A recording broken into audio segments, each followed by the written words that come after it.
Oke. Sebab aku menerima Padahal ini bukan dari manusia dan bukan anak manusia yang mengajarkan aku, melainkan dia Yesus Kristus. Ah, itu Pak. Oh, pula Yesus yang baik. Padahal sebelumnya Yesus pernah menubuatkan dalam Matius 24, waspadalah kepada penyesat, karena akan datang manusia kepadamu dengan menggunakan namaku, mengaku Mesias, padahal mereka akan menyesatkan banyak manusia. Lalu muncullah kemudian kilat yang mengaku Yesus bertemu dengan Paulus ketika perjalanan ke Damsik. Siapakah engkau Tuhan? Aku adalah Mesias. Ini bukan Isa, ini bukan Nabi Isa, tapi iblis yang menamakan dirinya Yesus, kemudian menyesatkan banyak manusia lewat mulut Paulus. Silakan ditambahkan Bang Jai. Saya serahkan kepada Bang Jai karena ilmunya tentang ini cukup. Insya Allah Bang Jai lanjut. Udah cukup.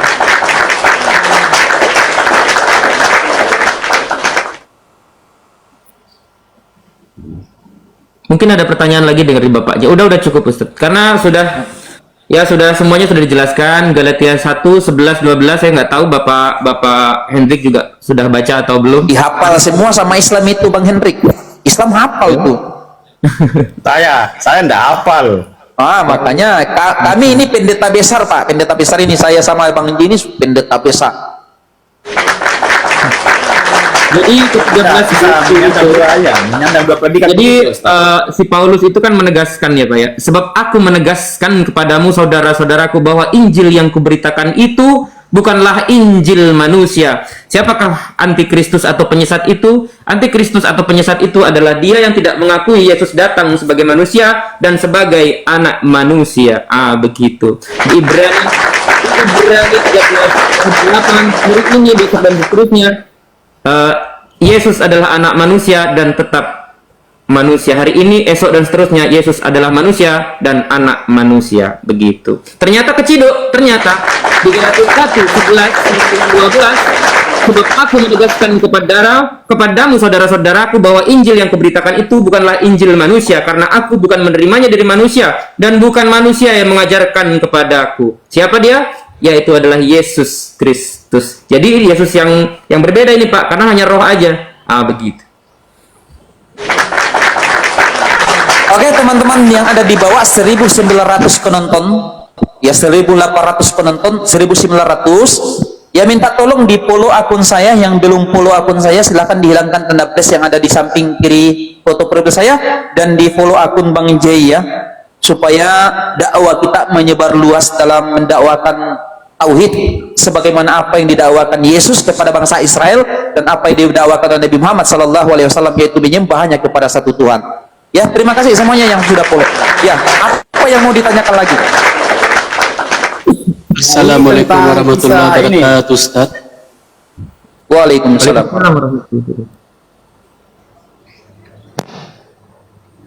Ya, silakan Pak Hendrik. Ya, ini tentang kisah Nabi Isa dengan kelahiran Yesus dengan kelahiran Nabi Isa yang dikisahkan di dua kitab yang berbeda, yaitu Alkitab dengan Al-Quran ya.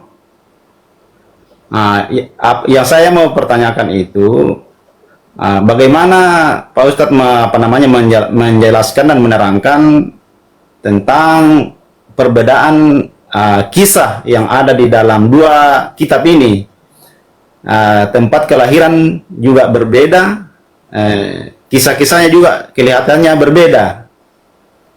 Bagaimana kiranya Pak Ustadz ini menjelaskan itu kepada pendengar ini? Silakan Bang Jai, monggo Bang Jai, silakan Bang Jai. Pak Ustadz dulu aja nggak apa-apa, karena beliau menanya tentang Al-Quran juga. Nanti saya kurang hafal ayatnya, tapi yang jelas itu ada di Maryam 19 ayat 16-35 kalau untuk tentang kelahiran itu. 16-35 dan surat Al-Imran 45-53 Pak Ustadz kalau nggak salah. Iya. Lengkap diceritakan dalam Al-Quran itu Pak. Akan tetapi pertama saya ulangi dalam Maryam 17. Jibril datang membawa berita kepada Maria bahwasanya engkau akan mengandung seorang anak laki-laki yang suci. Anak laki-laki yang suci di sini artinya adalah suci daripada hubungan biologis. Yang kedua, dilahirkan di kebun kurma. Di pohon kurma, di bawah pohon Iya, kurma. di bawah pohon kurma. Yang kedua, yang perbedaan paling mendasar, dalam Bible tidak diterangkan bahwasanya Yesus sendiri yang menjawab tuduhan subhat itu. Ketika pada saat itu bangsa Yahudi mengatakan bahwasanya Maria telah berzina karena dia melahirkan seorang anak tanpa ayah, maka Al-Quran menjawab. Makanya Al-Quran mengatakan, nahnu naqussu 'alaika 'alal qassi bima auhayna. Kami kisahkan kisah dalam Al-Quran untuk apa? Menjadi pelajaran. Makanya pada saat itu Isa kecil atau Yesus kecil dalam ayunan menjawab tuduhan subhat itu dengan berkata, Ana Abdullah, saya adalah hamba Allah. Dia menjelaskan, saya akan diutus kepada bangsa Israel. Itulah sehingga terjawablah pada saat itu bahwasanya dia adalah utusan. Sementara Bible tidak menerangkan itu, karena dalam Bible itu justru kisah tentang Yesus dari kecil sampai 30 nggak ada yang Bang Jai. Nggak ada. Nggak ada. Betul Pak? Sudah sampai di sini atau mau dilanjut? Maksud saya Kalau ini bertanya, dalam Kristen itu dia dilahirkan di palungan, di pohon, dia apa? Kandang domba. Kandang domba. Kandang domba. Ya, masa Nabi bahkan dituhankan dilahirkan di kandang domba. Maka hadir Islam memuliakan dia. Makanya dia dilahirkan, kata Al-Quran dan hadis, dilahirkan di bawah pohon kurma. Itu Pak, lebih logis mana Pak tentang itu? tapi di dalam Al-Quran tidak dijelaskan di mana letaknya dilahirkan dia, di mana daerahnya dilahirkan. Adakah di dalam Al-Quran? Ada di dalam hadis. Al-Quran itu bukan kitab biografi, Pak. Tidak semuanya masuk ke dalam itu, Pak. Boleh Pak saya tanya? Tadi Anda sudah bertanya, nanti boleh nggak saya tanya? Kalau Pak Ustaz bertanya, baru saya tidak tahu jawab ya. Nanti Pak Ustaz kecewa. Nggak apa-apa Pak, nggak apa-apa Pak, nggak apa-apa. Enggak sih, saya cuma mau Silakan, tanya aja gitu. Apa yang dilakukan Yesus dari umur 13 sampai dengan 29 tahun? Itu aja pertanyaanku. Itu saya tidak tahu itu. Nah, Ini. Pak Hendrik, pendeta pun tidak sanggup jawab itu Pak. Jangan Pak Hendrik. Dari ratusan pendeta tidak mampu jawab itu Pak. Karena memang tidak ada dijelaskan dalam Bible secara eksplisit.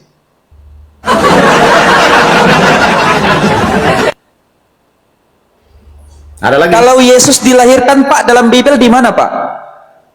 Di Bethlehem. Di Bethlehem atau di kota Daud? Ya, itu Bethlehem, kota Daud itu Bethlehem. Oh sama. Ya. Dalilnya mana Pak? Saya tidak hafal. Oh di Lukas 2 nomor 11. Ya, betul. Di situ dikatakan telah lahir juru selamat. Yesus itu telah lahir juru selamat Kristus Krius di kota Daud. Telah lahir bagimu juru selamat, yaitu Kristus Tuhan di kota Daud, di Ya. Bethlehem tanah Yehuda. Yehuda. Nah, Ya. padahal kata Tuhan di situ Pak bukan Tuhan. Original teksnya Tuhan. Coba baca original teksnya, di situ Krios. Cuma LAI menerjemahkannya menjadi Tuhan, padahal di situ adalah Tuhan, Krios. Sama dengan Yohanes 13 nomor 13. Tidak ada satupun dalam Bible menerangkan bahwasanya Yesus itu adalah Tuhan. Yang ada adalah utusan. Yohanes 17 nomor 3, Yohanes 8:42, Yohanes 5:30. Yohanes berapa lagi Bang Jai? Banyak.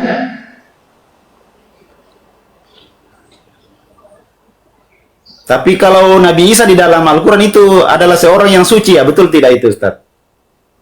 Nabi Isa itu adalah, di situ dikatakan mengandung seorang anak yang suci. Suci dalam artian suci daripada hubungan biologis.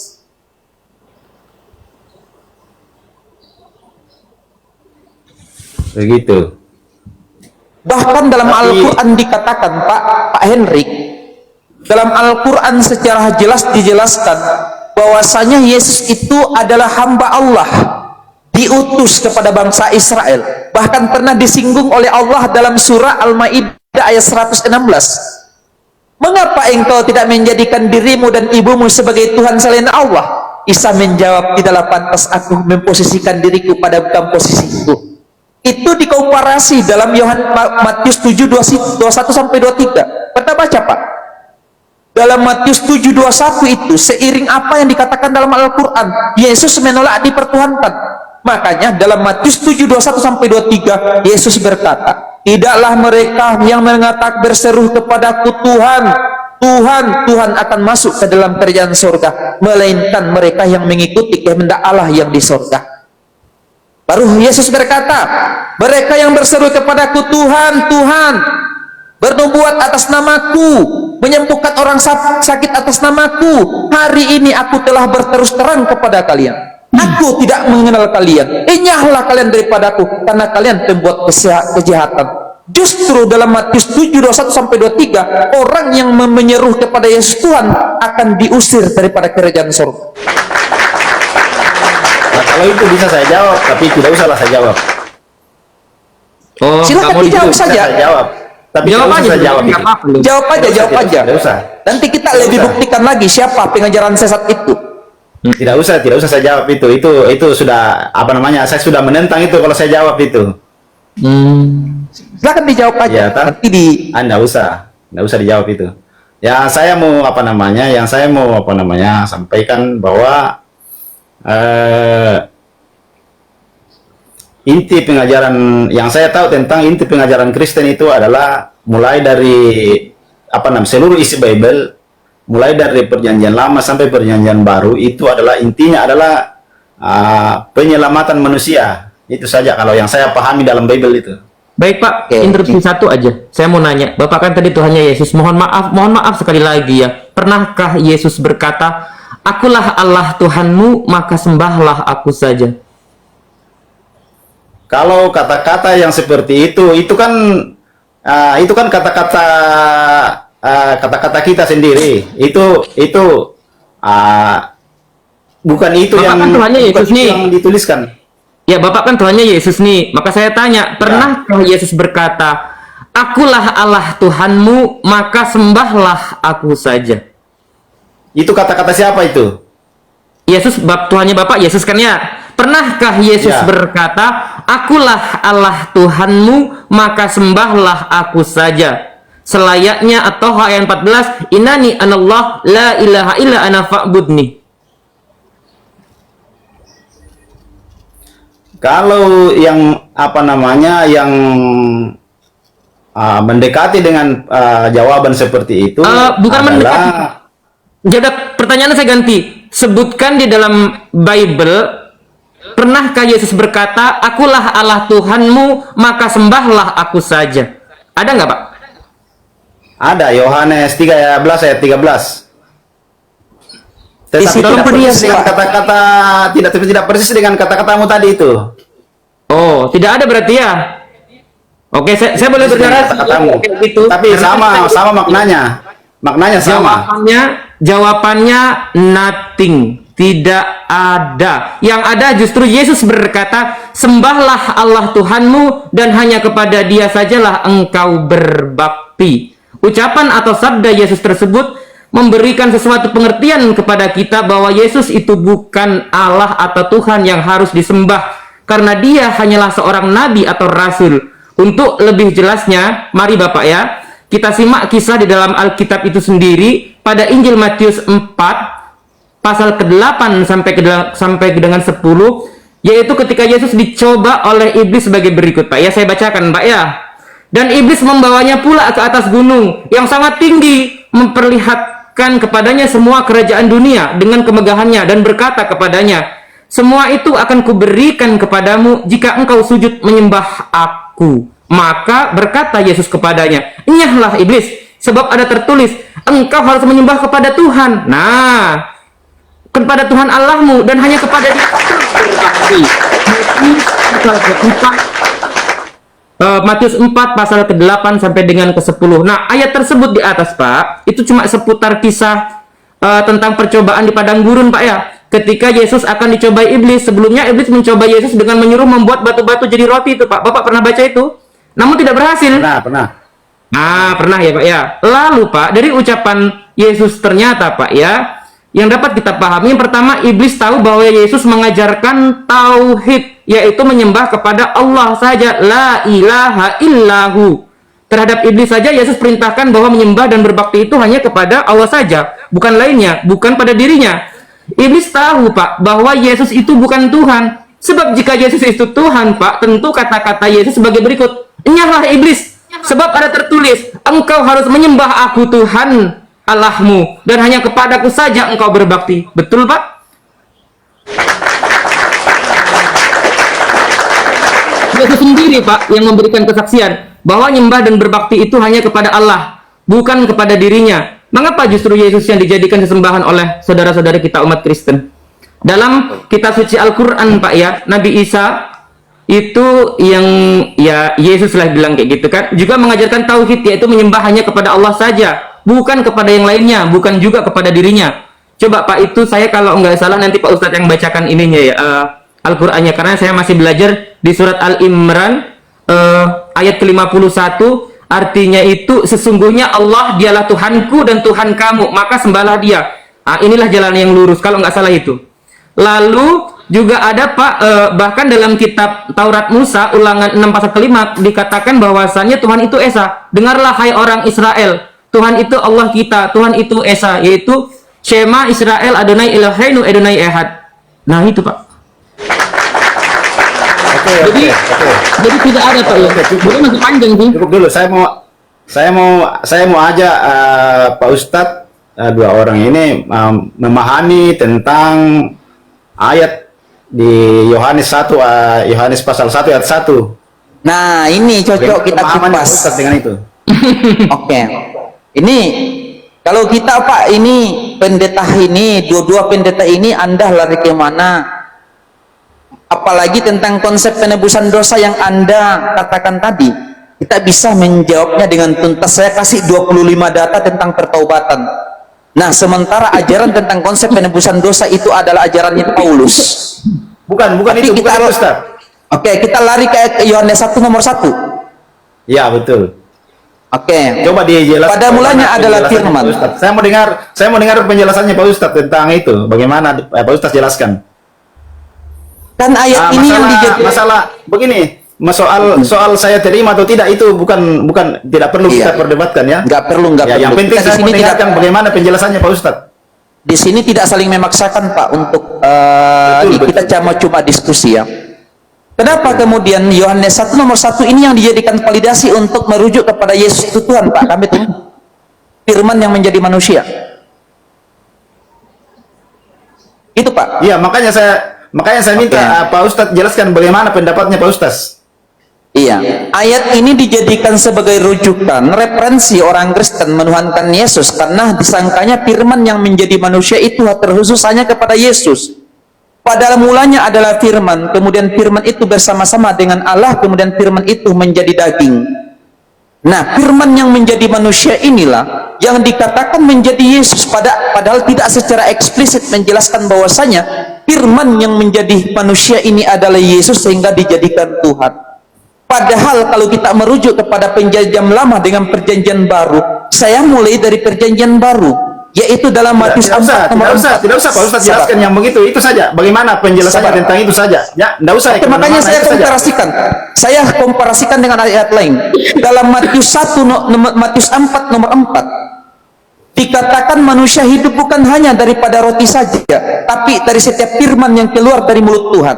Yang kedua, dalam Yesaya 55 nomor 11, ketika Allah menghendaki sesuatu, maka dia berfirman, maka tidak kembali firman itu sebelum menjadi sesuatu yang Allah inginkan. Dalam Mazmur 33 nomor 9, ketika Allah menghendaki sesuatu maka ia berfirman, maka jadilah sesuatu itu. Jadi ayat yang saya bacakan tadi ini 3 dijadikan sebuah referensi bahwa setiap yang terjadi di muka bumi ini itu lewat firman. Makanya dalam Al-Quran dikatakan ketika Allah menghendaki sesuatu maka cukup mengatakan kun fayakun, jadilah maka jadilah. Sebegitu pula dalam Bible Ketika Allah menghendaki sesuatu dalam Mazmur 33 nomor 9, sama, menghendaki sesuatu maka cukup berfirman. Manusia bukan hanya daripada roti saja, akan tetapi dari firman yang keluar dari mulut Tuhan dalam Matius 4 nomor 4. Berarti betul Yohanes 1 nomor 1 bahwa firman yang menjadi daging, firman yang menjadi manusia. Karena apa? 3 ayat itu menyatakan setiap yang terjadi di muka bumi ini terjadi karena firman Tuhan. Tepuk tangan, darah Yesus.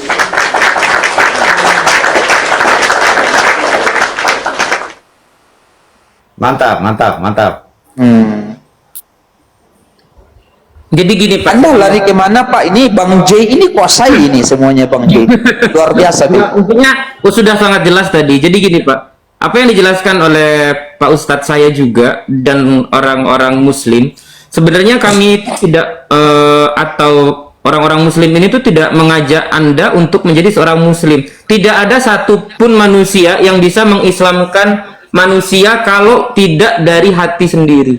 Karena Islam itu contoh saya, sekeras apapun hati saya, masuklah kau ke Muslim, masuklah kau, nggak akan bisa kalau tidak dari hati sendiri gitu. Kalau Bapak contoh Bapak tadi, saya tidak memakan kehendak orang-orang Kristen perihal menerima atau tidak. Kami hanya menjelaskan seperti ini. Jadi yang namanya sejarah itu kan ada periodisasi, ada babakan waktu. Jadi kita tarik benang merahnya, babakan waktunya. Kalau orang yang digunakan chip oleh Tuhan, yaitu akal, ya pasti akan menerima. Begitu Pak. Jadi kami tidak memaksakan, la ikraha fidin. Begitu, kami tidak memaksakan. Karena itu semuanya ada dalam diri masing-masing gitu.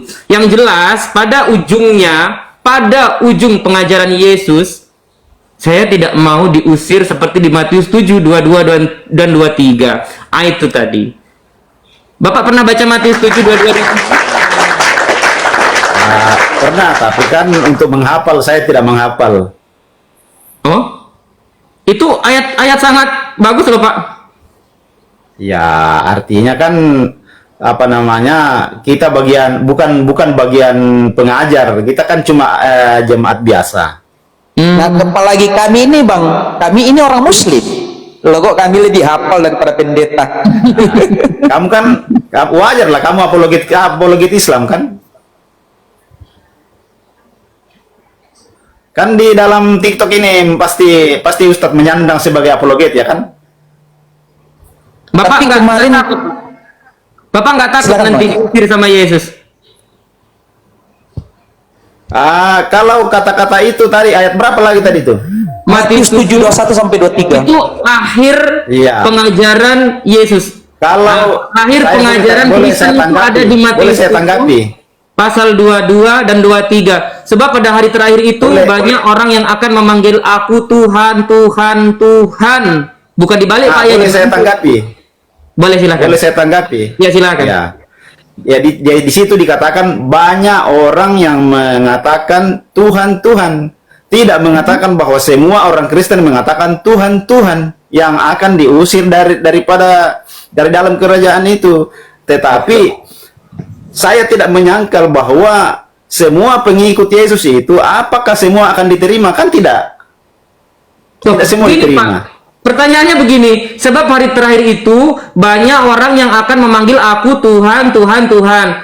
Orang yang akan memanggil aku Tuhan, Tuhan, Tuhan akan diusir Pak ternyata. Tunggu dulu, saya lanjutkan dulu. Orang yang akan ke surga, dialah yang Saya akan lanjutkan dulu, mengikuti Ustaz. kehendak Bapakku yang Kasih dulu surga. kesempatan Bang Jai. Kasih kesempatan dulu Bang Jai dia jelaskan. Saya lanjutkan dulu.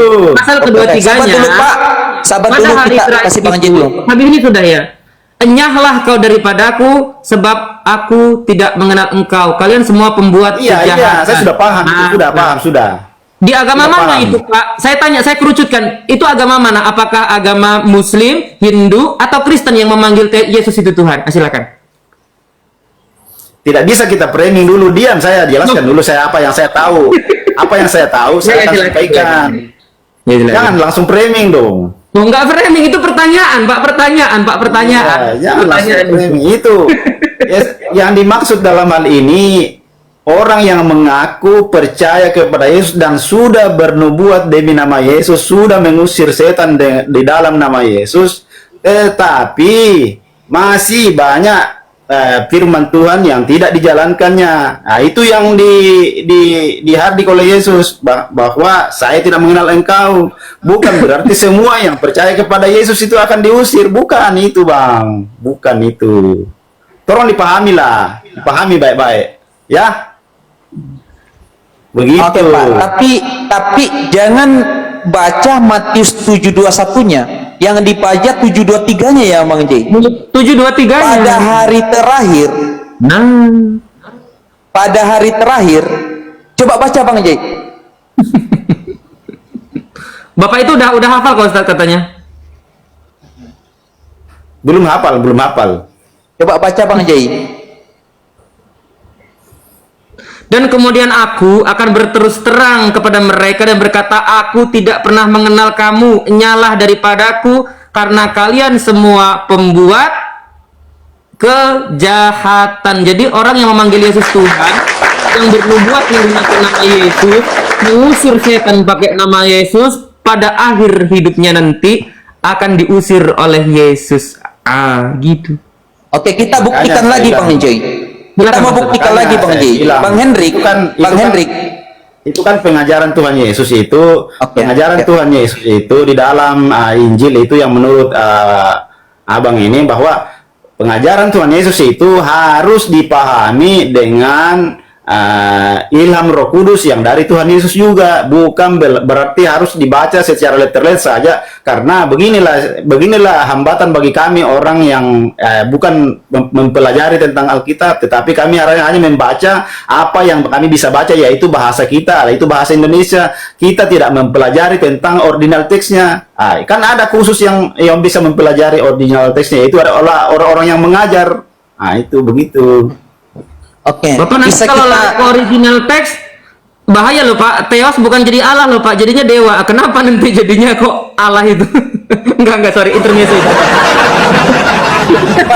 Pak, pernah baca enggak, Pak? 1 Korintus 2 nomor 6. 1 Yohanes 2 nomor 6. Pernah. Bunyinya saya hafal. Saya enggak hafal. Waduh, bahaya Barang ini. siapa yang mengaku aku hidup di dalam dia. Bahaya itu, Pak. Oke, Enggak, maksudnya kita kok buktikan enggak ya. hafal gitu. Apa ya? Kalau Tidak saya bahaya, sih tidak bahaya hanya itu. mencintai Karena kitab Alkitab tidak bisa itu kan dihafal semua, enggak bisa. bukan menghafal sih Pak. Ya memang sih Bible itu nggak bisa dihafal, karena nanti kalau udah hafal ternyata direvisi, bahaya juga, bedanya itu. Gitu. Soalnya beda, nggak ada nuzulul Bible tuh, nggak ada. Saya aja masih hafal loh Pak, 1 Yohanes 2 pasal 6. Barang siapa yang mengatakan bahwa ia tinggal di dalam dia, ia wajib hidup sama seperti Kristus telah hidup. Kalau nada-nada daripada si mualaf ini, kok saya dengar ini hanya mempersalahkan Bible terus. Oh, saya tidak mempersalahkan sama sekali. Begini Bang Hendrik. Kenapa saya angkat 1 Yohanes 2 nomor 6?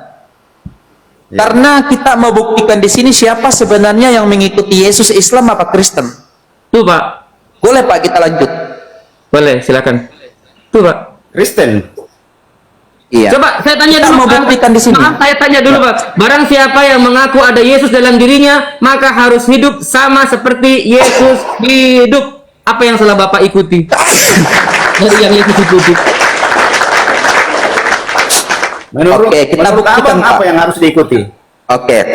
Dalam Nehemia 8 pasal 7, ketika Esra memuji Tuhannya, dia berdiri lalu mengatakan Allah Maha Besar. Kalau dalam Islam Allahu Akbar. Kemudian mengangkat kedua tangannya seraya mengucapkan amin. Kemudian sujud sampai muka sampai ke tanah. Saya tanya kepada Bapak, orang yang beribadah seperti ini Islam apa Kristen? Kristen juga bisa begitu? Oke, secara umum yang sujud, beribadah ke sujud seperti sujud sampai ke tanah dan di awalnya mengangkat tangan mengucapkan Allahu Akbar, Allah Maha Besar, kemudian disujud. Jujur Pak, yang beribadah seperti itu Islam apa Kristen secara umum? Apakah Nabi Nehemia juga mengatakan, apakah Nabi Nehemia itu percaya kepada Allahu Akbar? Begini Pak, Ini kan perjanjian lama, kitab yang diyakini Kristen. Di situ ketika Ezra berdiri memuji Tuhannya. Nah, saya tanya kepada Bapak, yang beribadah seperti ini Islam apa Kristen? Jujur aja Pak, jujur. Kalau prosesi melakukan doa itu tidak akan sama semua. Oke, saya tanya Pak secara umum, yang melakukan ibadah seperti ini, tolong kejujurannya Pak, karena penonton dibawa minta kejujuran. Yang beribadah seperti ini Islam apa Kristen? Yang bagaimana ini cara beribadah? Oke, beribadah berdiri, ketika mengawali ibadah itu berdiri, kemudian mengatakan Kristen juga Allah berdiri. Maha Besar. Saya bukakan ya. Kristen juga berdiri, Saya Pak. bukakan ya. Silakan dibukakan Bang Jai, silakan. Daripada nanti kita dibilang framing, saya bukakan ya. Saya bukakan ya Pak, izin ya Pak ya. Saya bukakan ya.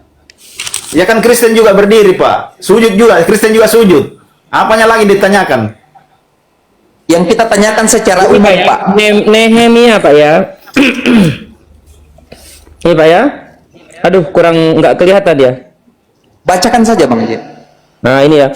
Lalu Ezra memuji Tuhan Allah yang maha besar, dan semua orang menyambut dengan amin, amin, sambil mengangkat tangan. Kemudian mereka berlutut dan sujud menyembah kepada Tuhan dengan muka sampai ke tanah. Nah, ini ada di mana Pak? Ini, oke, saya tanya Pak, yang beribadah seperti ini secara umum Islam apa Kristen Pak? Jujur, saya minta kejujurannya Bapak. Saya jujur, Kristen juga begitu, Pak. Yang secara umum Pak? Secara umum sama semua, begitu juga. Astagfirullahaladzim. Berdiri bisa juga bersujud. Biarkan penonton yang menilai. Yesus disunat pada hari ke-8. Yang mewajibkan sunat Islam apa Kristen? Bagi apa namanya Jujur Pak, jujur Pak. itu, Saya minta kejujurannya Bapak. Yesus Jujur disunat tentang apa pada hari ke-8. Yang mewajibkan sunat apa agama Islam apa agama Kristen?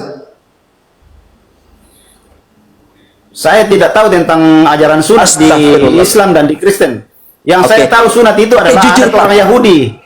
Jujur Ada Pak, orang yang Yahudi. mewajib, saya ulangi lagi Pak ya. Yesus disunat pada hari ke-8.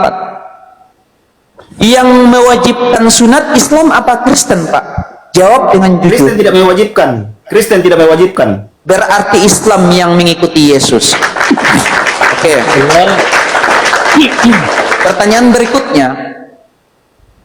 Ketika Yesus mati di kapani, yang mati di kapani Islam apa Kristen Pak? Nah, itu saya tidak tahu. Tidak tahu lagi.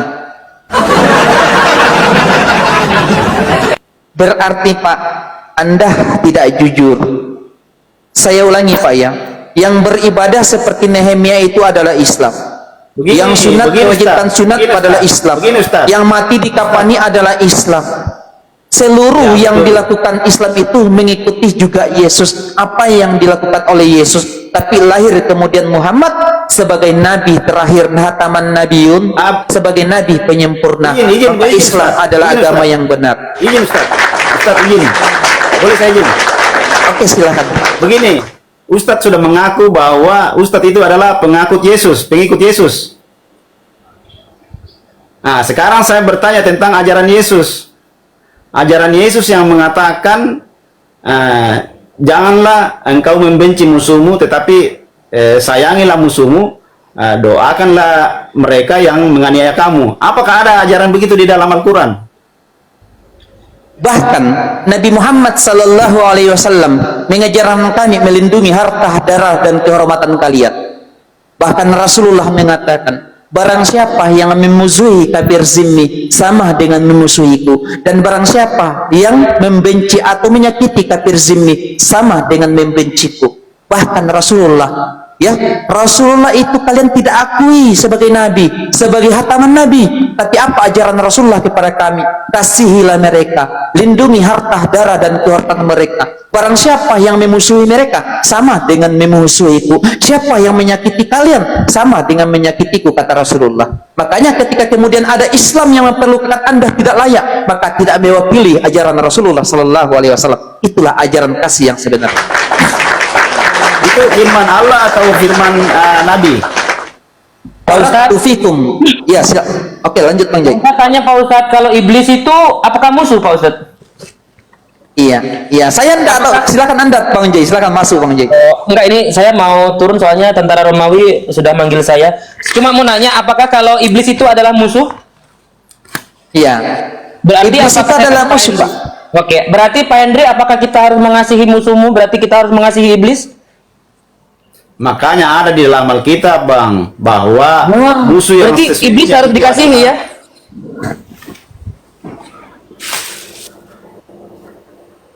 Kayak mana itu? Berarti iblis harus dikasihi kalau iblis musuh. Kayak mana itu? Ini musuh dan Saya langsung manusia, aja ke bukan poinnya tentang gitu. iblis. Saya harus langsung ke poinnya aja Tentang gitu. iblis. Kita tidak berbicara tentang iblis. Loh, saya ketanya, apakah iblis adalah musuh? Musuh. Berarti kita harus mengasihi iblis. Nah, kayak mana jawabannya? Silahkan dijawab menurut Bapak. Itu sangat Oke, logis Pak. loh, Oke, Pak. Pak. Oke, Pak. Karena Bapak sudah mentok, izin Pak saya turunkan Pak ya. Mungkin Bapak terlalu pusing. Jadi terima kasih hadir di komal saya. Terima kasih banyak hadir di komal saya. Tapi tolong renungkan apa yang kami sampaikan dengan Bang Jai. Tolong direnungkan baik-baik. Oke. Terima kasih Pak ya, Anda sudah santun. Terima kasih banyak. Jangan bosan-bosan naik ke komal saya Pak ya. Insya Allah. Iya. Jadi Masya Allah 2000. yang ada di bawah. Jangan lupa di follow akun Ustadz Felix dan akun saya yang belum follow. Ya, 2.600 penonton yang ada di bawah. Silakan follow akun kami berdua. Kita ini adalah ya ikut bagaimana mendakwakan agama tauhid ini sehingga la takunu fitnah, tidak ada lagi manusia yang menyembah ya sesama manusia di muka bumi ini. Jadi ya kalian tidak pernah terlepas daripada berperan penting dalam perjuangan kami. Tanpa kalian di bawah kami tidak bisa ya tidak bisa kuat dalam memperjuangkan agama ini. Kami butuh dukungan kalian. Ya, silahkan di follow akun kami berdua. Ya, yang belum follow akun saya silahkan di follow. Ya, teman-teman yang sudah follow akun kami berdua, jazakumullah khairan kasiran. Ya, jazakumullah khairan kasiran. Hanya Allah yang ya membalas atas segala kebaikan antum semua. Jazakumullah khairan kasiran. Ya, silakan oten-oten yang lain. Mumpung masih ada waktu ini, masih ada waktu. Mari kita berdialektika. Pak Ustadz, saya izin undur diri, ini ibu saya sudah ada Oh, ya oke. meeting.